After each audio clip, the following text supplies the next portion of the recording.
Hey, thanks for checking out this video. I'm security researcher here on YouTube.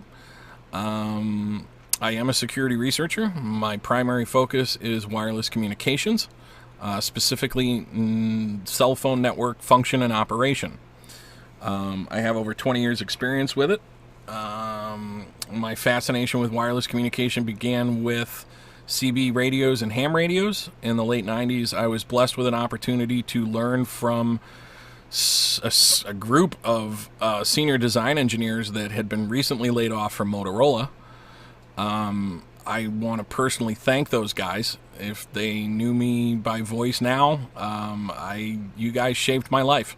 Really, truly, the wisdom that you imparted onto me has molded my life in ways that I would have never expected when I was younger. So I thank you for it, and now I'm passing that gift on to other people by doing a series of videos. A couple of things I want to talk about real quick. 3 things that I hear all the time from people. Can I just shut my phone off? You can, if that gives you peace of mind. However, when you push a button on your phone to turn it on, you are sending a command to a computer that's on board your phone to tell it that you want to interact with it. When you hold down that button, you are sending a command to a computer on your phone to tell it that you no longer want to interact with it. It is not a switch. You are not physically decoupling the power on your phone so that it no longer can operate. So, no, turning your phone off doesn't provide you the protection that you think it does. What about airplane mode? Airplane mode is great for airplanes. If you think that airplane mode is somehow going to trump billions of dollars spent on a surveillance apparatus or tools that use the same vulnerabilities that the surveillance apparatus uses, you are a fool. 3, is there an app that will stop cell phone surveillance? No, there is no app that will stop cell phone surveillance. There are apps that can improve the security of your communications, but there is no app that will stop cell phone surveillance. My focus of this talk is going to be about what you can do. So ultimately, at this point, the only thing that you can do until people start to demand change in this whole situation is you have to isolate your phone so that it can't send or receive signals. There are a lot of products out there like this one that use signal blocking fabric and claim that that works. This is actually RF shielding fabric. It isn't even really signal blocking fabric. They call this signal blocking fabric, but this is RF shielding fabric. It is semi-permeable to radio frequency, so radio frequencies do pass through this fabric. Part of the governing factors of what a radio frequency will pass through is its frequency, its power, and also its distance. So a lot of people will buy these things, try them at their homes. They live 3 or 4 miles from a cell phone antenna, and there's a bunch of walls in the way, a bunch of trees, a bunch of buildings, all this stuff breaking up cell phone signals as they try to make it to their phone, and they think it works because it adds enough interference that it can help disrupt the communications between the phone and the tower on the 800 megahertz to 1.9 gigahertz frequency spectrum, which is what cell phones operate in.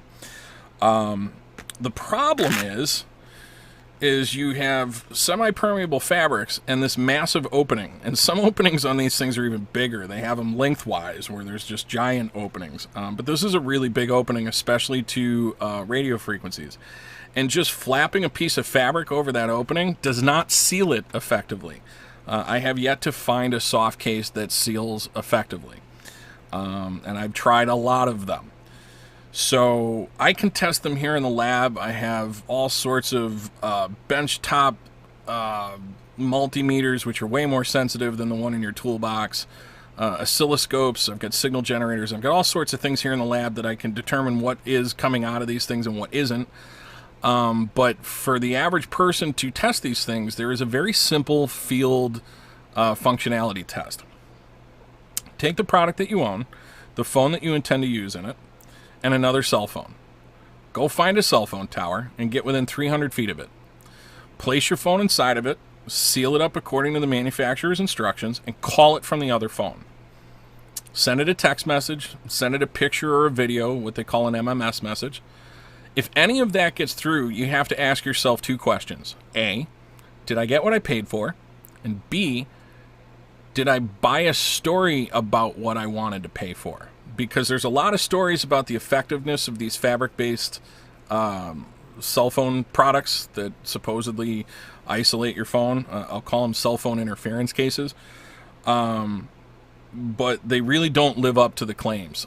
These things are not reliable. They do not work when put to just that basic field test, let alone when you actually bring it into the lab and start to analyze what's going in and what's coming out.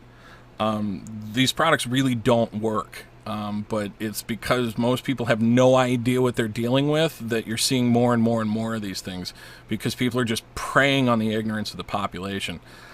So it's really important that you try yours. And please let me know in the comments section below what you tried and whether or not it worked.